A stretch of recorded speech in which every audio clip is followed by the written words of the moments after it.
Hello everyone, welcome back to another video. Today on the bench I have an 18 size Waltham. This is actually a family member's watch. They were telling me that they had an old pocket watch that was a family heirloom and that they had dropped it while moving things around. So I told them I would take a look at it and see if anything needed to be repaired. The case looks good, there's no dents, so it couldn't have been a big drop. The crystal is a newer acrylic one. It has a few scratches, but no major damage. The watch is currently running, which isn't too surprising. Most of the time the balance staff will bend rather than break on these. The keyless works feel okay.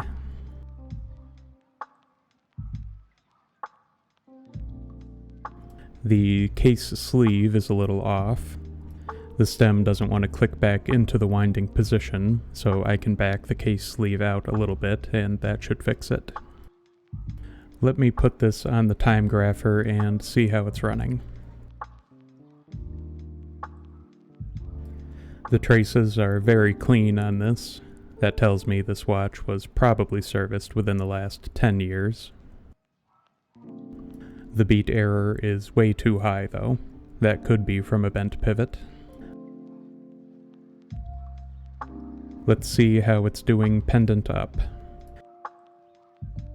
The rate difference is about what I'd expect from an unadjusted movement, and the amplitude didn't really change, which is another indicator that the pivot is bent. Overall, I think this watch will clean up nicely and run pretty well once it's repaired. I'll remove the hands now. The minute hand has been replaced before. I'm going to see if I have one that better matches the hour hand.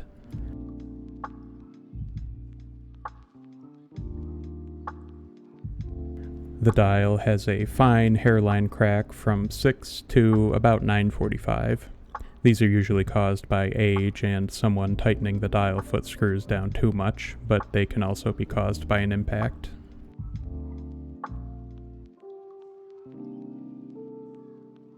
Other than that, the dial has some minor grime, nothing that can't be cleaned though.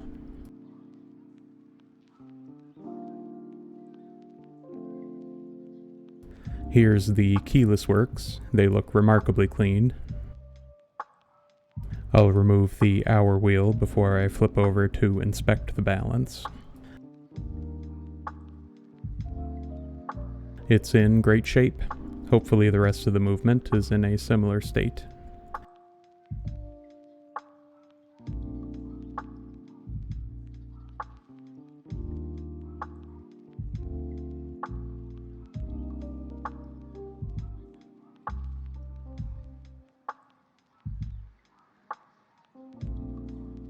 You can see the balance wobbling up and down here. That's a telltale sign of either a bent pivot or a bent balance rim. Anytime the pivots are damaged, there's a high likelihood that the balance jewels get damaged as well. Hopefully it's just the staff that needs replacing. Let's get this balance off and get a look at the pivots.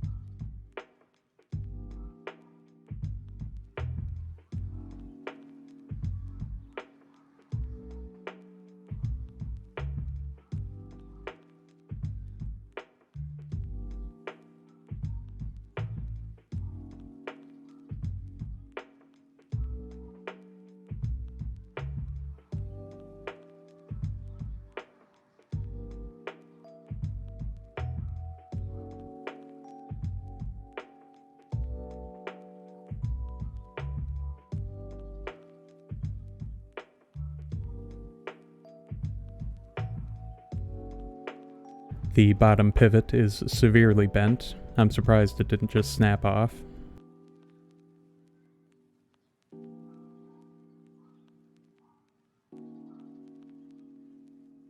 The balance rim and hairspring look like they're in great shape though.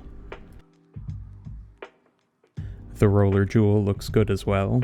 That's another thing that's likely to break when a watch is dropped.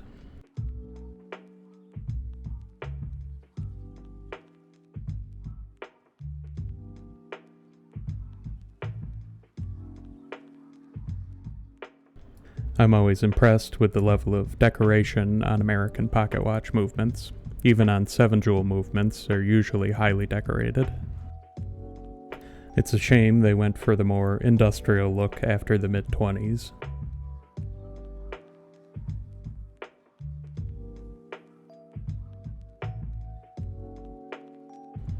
I'll remove the cannon pinion now. It's still snug, and the teeth are in great shape.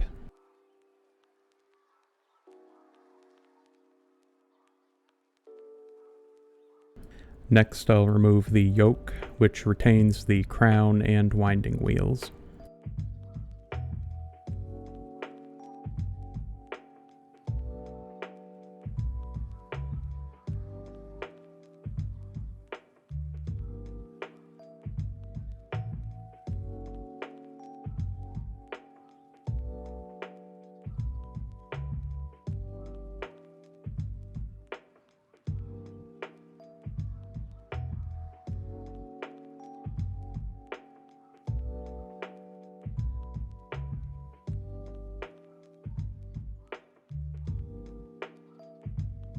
There is a slight amount of surface rust on the winding wheel. Thankfully, that can easily be removed. The gear looks fine otherwise.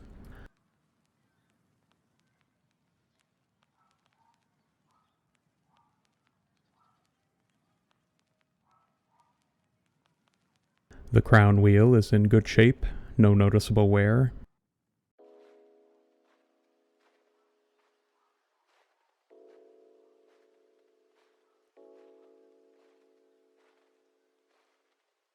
The setting wheel looks good as well. There is a very slight excess amount of oil on the keyless works. It seems like the oil is creating suction on the minute wheel.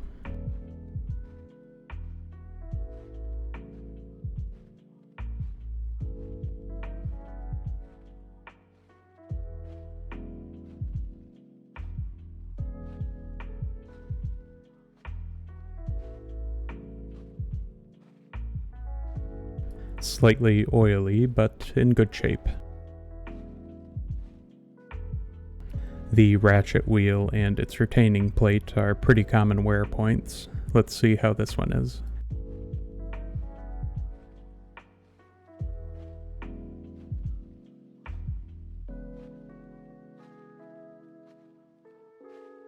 There is some wear on the plate, and the ratchet wheel has some uneven wear.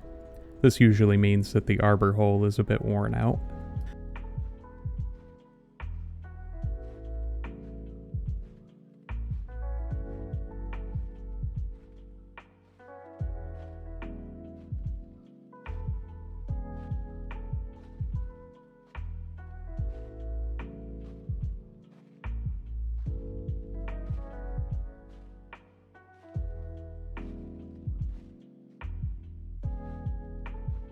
It is indeed loose, so I'll close the hole up.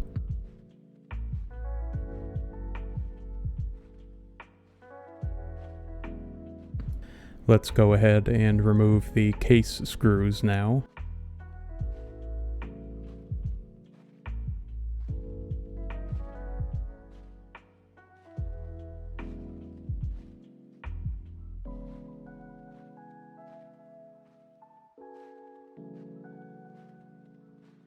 The barrel is usually nicely decorated on these, so let's get that out and have a look.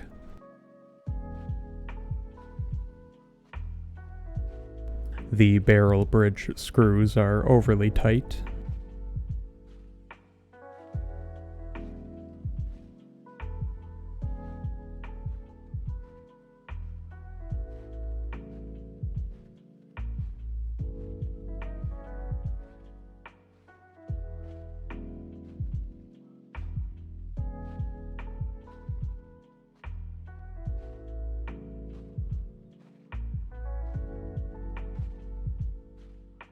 The barrel lid has an interesting wear pattern. I don't see anything that could have caused that, so it's probably from an older issue that's already been repaired.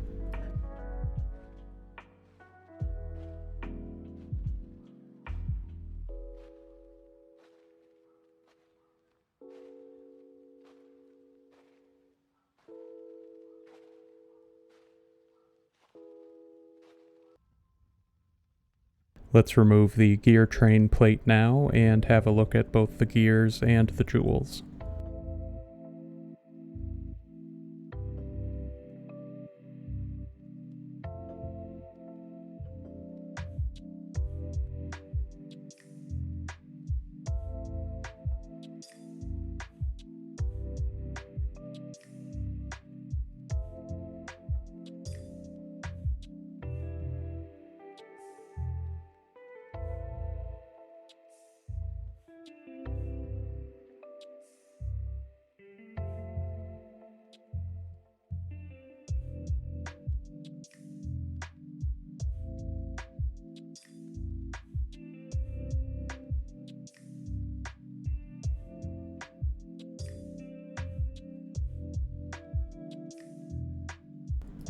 Everything looks perfectly clean. It's nice to see a well-maintained watch for a change. Usually I'm repairing watches that haven't been serviced in over 30 years.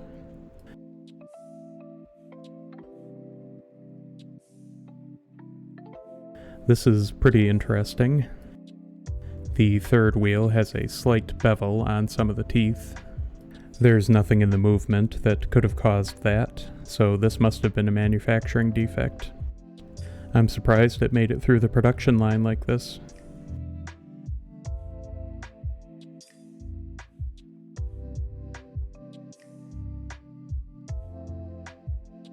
The second wheel looks good.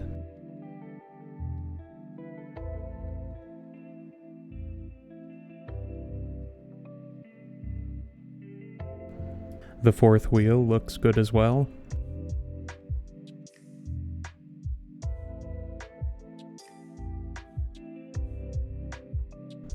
The escape wheel has a few fibers, but it's in good shape.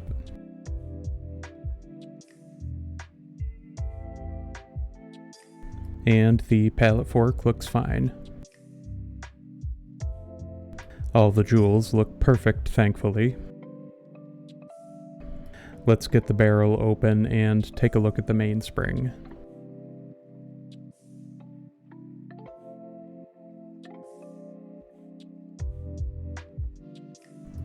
I'd say this oil looks about 10 years old. It hasn't gummed up yet, but it is a little oxidized.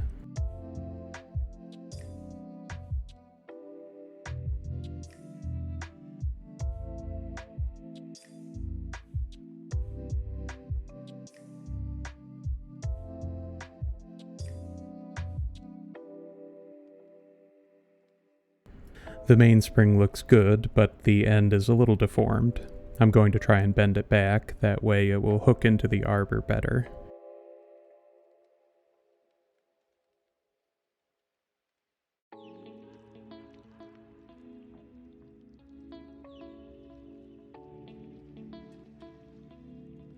That's much better now. This will also help the watch run better when it's almost fully unwound.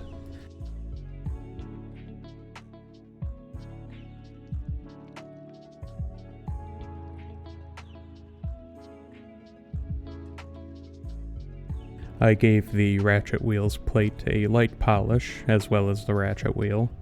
This will reduce future wear and make the winding more smooth.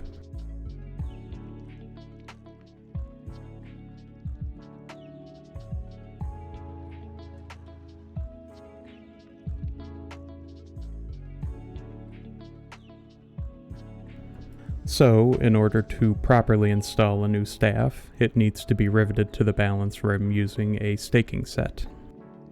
First, I'll be using this rounded stake to spread the balance shoulder outward, which will secure the staff to the balance rim.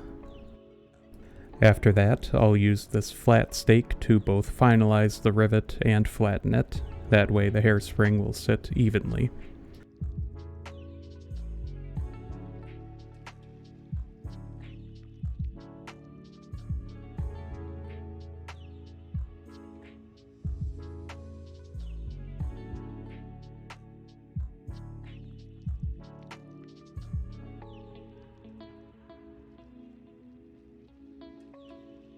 Now that the balance staff is secured to the rim, I can use the flat stake to finalize the rivet.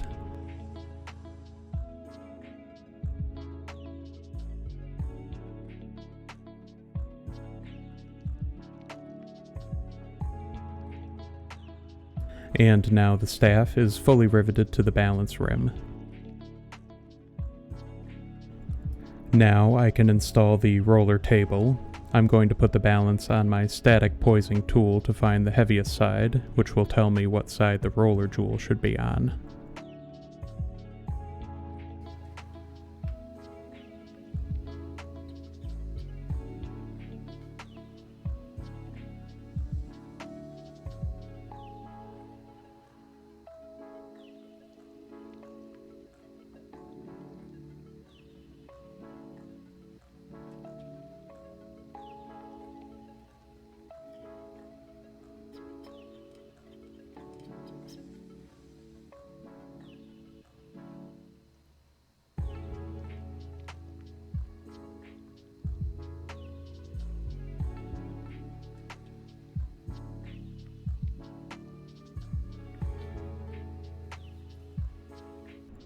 I'll be using this stake to install the roller table. It has a special cutout for the roller jewel, which allows you to fully seat the table without breaking the roller jewel. Now that the roller table is installed, I'm going to put the balance back on the static poising tool to get a general idea of how well this watch is going to run across the vertical positions.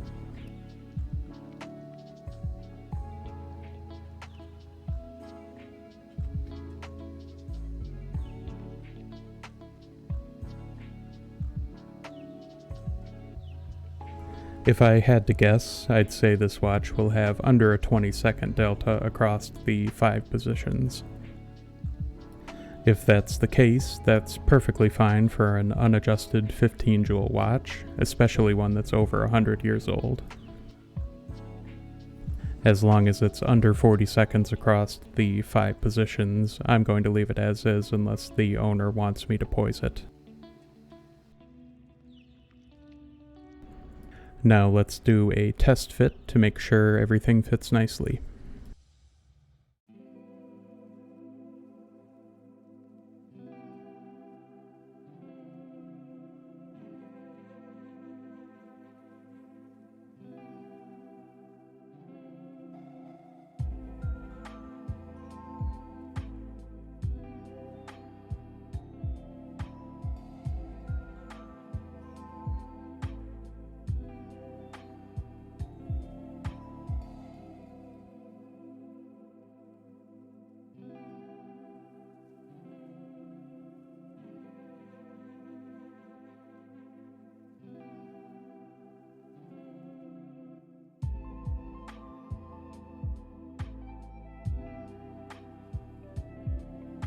Obviously, this is a brand new staff, but this is exactly what you want to see when the balance is installed. You don't want it to stop abruptly. You want it to just continually lose momentum like this until eventually it comes to a stop. In general, the longer it takes to stop, the better condition the staff is in. You ideally want it to take longer than 30 seconds to come to a full stop.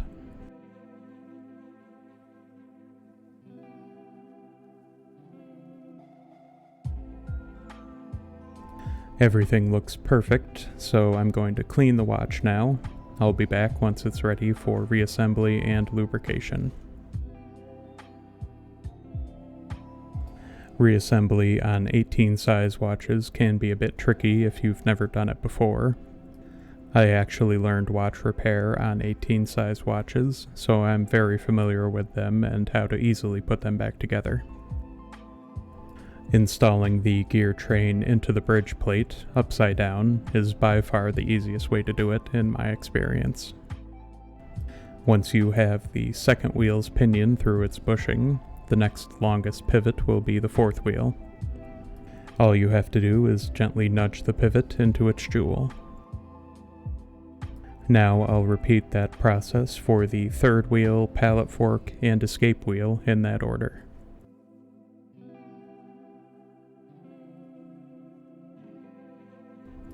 It also helps to do this on a movement holder that's slightly too small. That way when you get the gear train installed, you can grab the movement and flip it over without any of the pivots falling out of their jewels.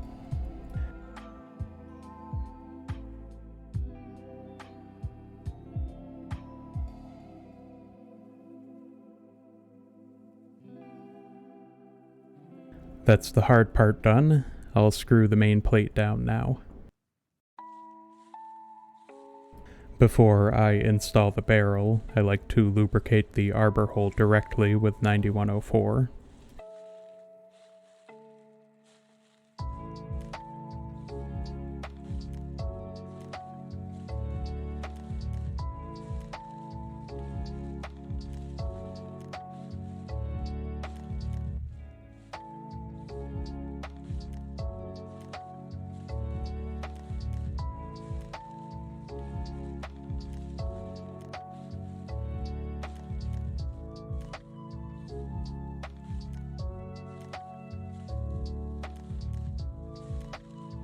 I'll do the same to the bridge hole as well.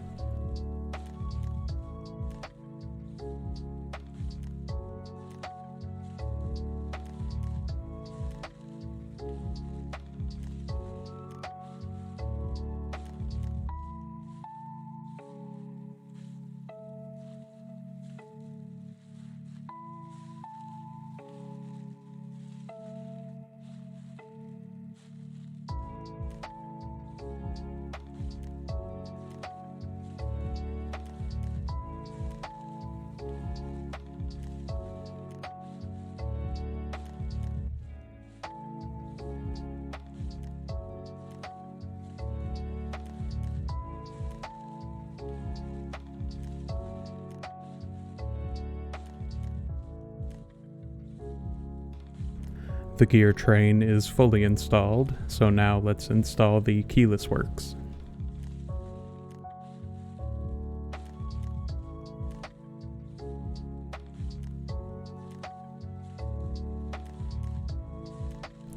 This post will be oiled with 9104.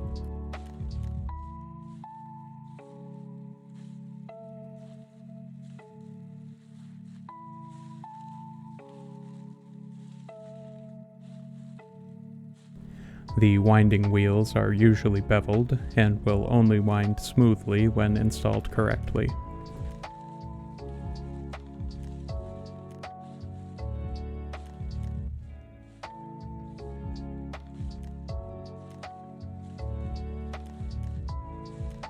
This keyed post also gets 9104.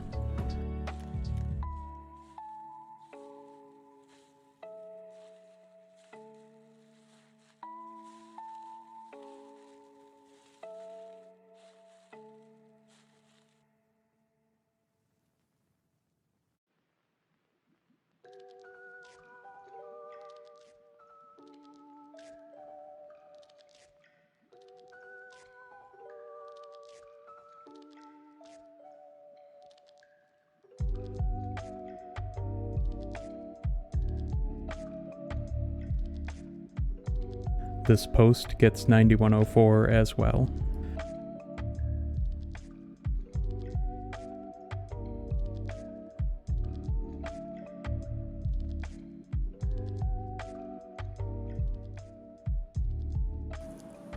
I forgot to mention the tip of this post gets 9504 as it's held in place by a spring.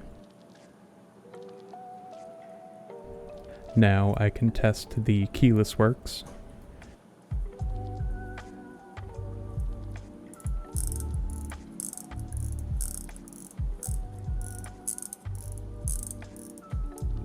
Everything is nice and smooth, so I'll lubricate the gear train now.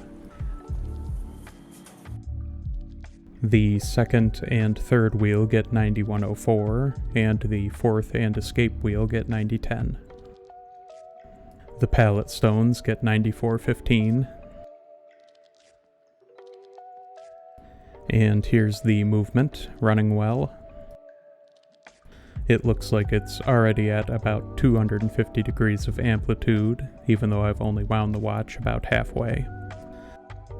I'm going to let this run overnight, that way the oils have time to settle in, and I'll check the timekeeping in the morning. And here's the dial. I had a spare minute hand, so I went ahead and replaced the broken one. I also spoke with the owner, and they wanted to leave the case and crystal as they are, which for an heirloom watch is what I would have recommended anyway. The tarnish and scratches are what really remind you of the history of the watch, so there's no point making it look brand new when the history is what really matters to you. Let's check the timekeeping now.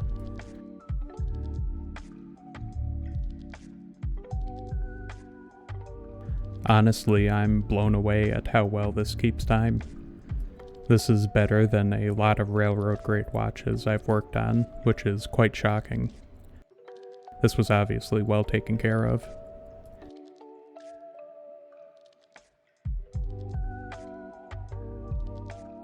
And that's the watch cased and completed. Please feel free to leave a comment on whether you liked the new recording setup. It's not a whole lot more work for me to edit 2 different views, so I can just as easily continue making videos like this, or I can go back to the single overhead view. Thank you all for watching. I hope you enjoyed the video, and I'll see you next time.